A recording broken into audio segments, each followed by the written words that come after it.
Chapter 37 of The Hand of Fu-Manchu. The Hand of Fu-Manchu by Sax Rohmer. Chapter 37. 3 Nights Later. "Listen!" cried Sir Lionel Barton. He stood upon the black rug before the massive carven mantelpiece, a huge man in an appropriately huge setting. I checked the words on my lips, and listened intently. Within Graywater Park all was still, for the hour was late. Outside the rain was descending in a deluge, its continuous roar drowning any other sound that might have been discernible. Then, above it, I detected a noise that at first I found difficult to define. "The howling of the leopards," I suggested. Sir Lionel shook his tawny head with impatience. Then, the sound growing louder, suddenly I knew it for what it was.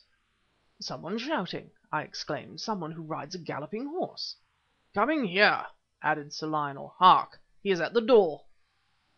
A bell rang furiously, again and again sending its brazen clangor echoing through the great apartments and passages of Graywater. "There goes Kennedy." Above the sibilant roaring of the rain I could hear someone releasing heavy bolts and bars. The servants had long since retired, as also had Karamaneh, but Sir Lionel's man remained wakeful and alert.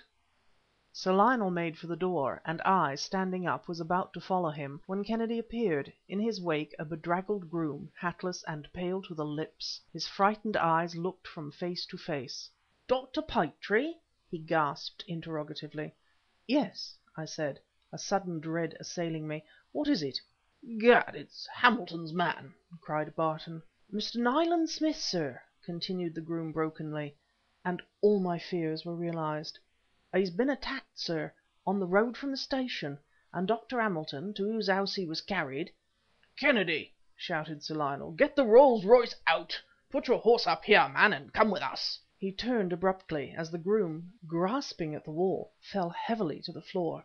"Good God!" I cried, "what's the matter with him?" I bent over the prostrate man, making a rapid examination. His head! A nasty blow. Give me a hand, Sir Lionel, we must get him on to a couch. The unconscious man was laid upon a Chesterfield, and, ably assisted by the explorer, who was used to coping with such hurts as this, I attended to him as best I could. One of the men servants had been aroused, and, just as he appeared in the doorway, I had the satisfaction of seeing Dr. Hamilton's groom open his eyes and look about him dazedly. "Quick," I said, "tell me, what hurt you?" The man raised his hand to his head and groaned feebly. "Something came whizzing, sir," he answered. "There was no report, and I saw nothing. I don't know what it can have been." "Where did this attack take place?" "Between here and the village, sir, just by the coppice at the crossroads at the top of Raddon Hill."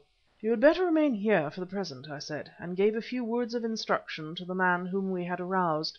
"This way!" cried Barton, who had rushed out of the room, his huge frame reappearing in the doorway. "The car is ready." My mind filled with dreadful apprehensions, I passed out onto the carriage sweep. Sir Lionel was already at the wheel. "Jump in, Kennedy," he said, when I had taken the seat beside him, and the man sprang into the car. Away we shot, up the narrow lane, lurched hard on the bend, and were off at ever-growing speed toward the hills, where a long climb awaited the car. The headlight picked out the straight road before us, and Barton increased the pace, regardless of regulations, until the growing slope made itself felt, and the speed grew gradually less. Above the throbbing of the motor I could hear now the rain in the overhanging trees. I peered through the darkness up the road, wondering if we were near to the spot where the mysterious attack had been made upon Dr. Hamilton's groom. I decided that we were just passing the place, and, to confirm my opinion, at that moment Sir Lionel swung the car around suddenly and plunged headlong into the black mouth of a narrow lane. Hitherto the roads had been fair, but now the jolting and swaying became very pronounced. "Beastly road!" shouted Barton, "and stiff gradient." I nodded. That part of the way which was visible in front had the appearance of a muddy cataract, through which we must force a path. Then, as abruptly as it had commenced, the rain ceased, and almost at the same moment came an angry cry from behind. The canvas hood made it impossible to see clearly in the car, but turning quickly I perceived Kennedy, with his cap off, rubbing his close-cropped skull. He was cursing volubly. "What is it, Kennedy?" "Somebody sniping," cried the man. "Lucky for me I had my cap on." "Eh? Sniping?" said Barton, glancing over his shoulder. "What do you mean? A stone, was it?" "No, sir," answered Kennedy. "I don't know what it was, but it wasn't a stone." "Hurt much?" I asked. "No, sir, nothing at all." But there was a note of fear in the man's voice, fear of the unknown. Something struck the hood with a dull, drum-like thud. "There's another, sir!" cried Kennedy. "There's someone following us!"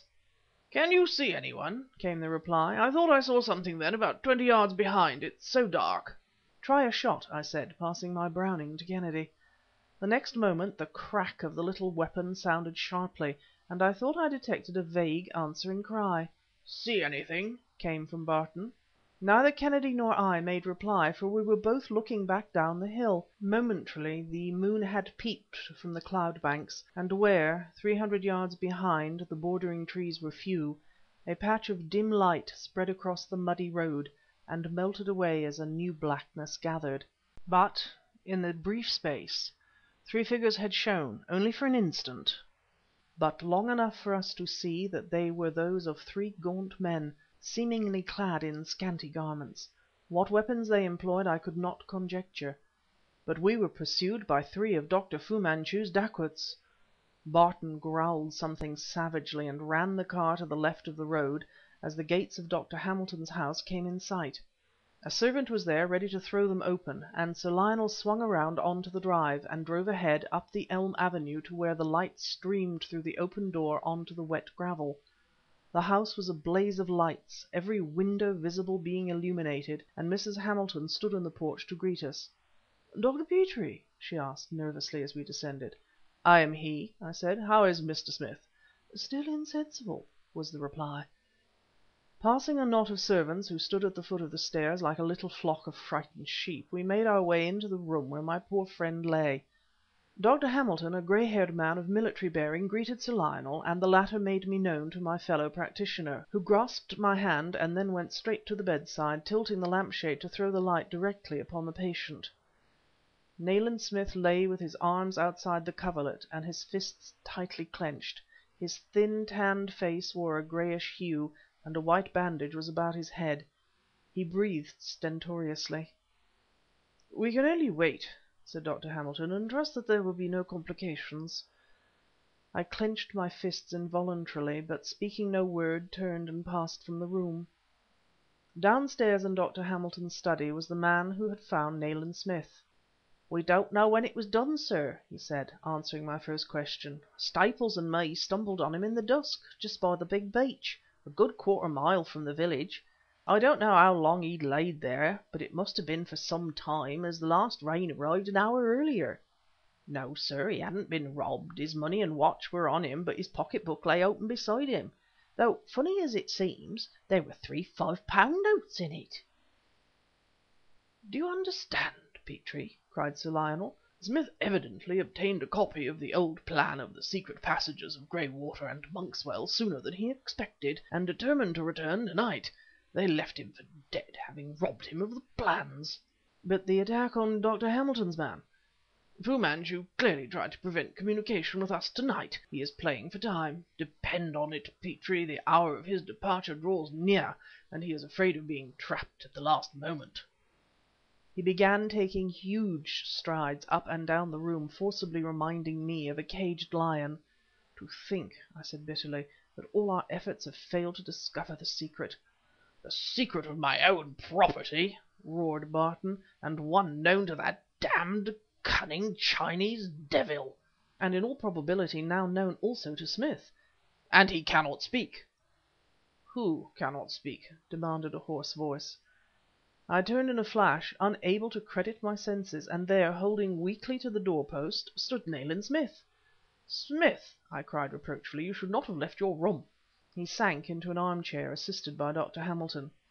"My skull is fortunately thick," he replied, a ghostly smile playing around the corners of his mouth, "and it was a physical impossibility for me to remain inert, considering that Dr. Fu-Manchu proposes to leave England to-night."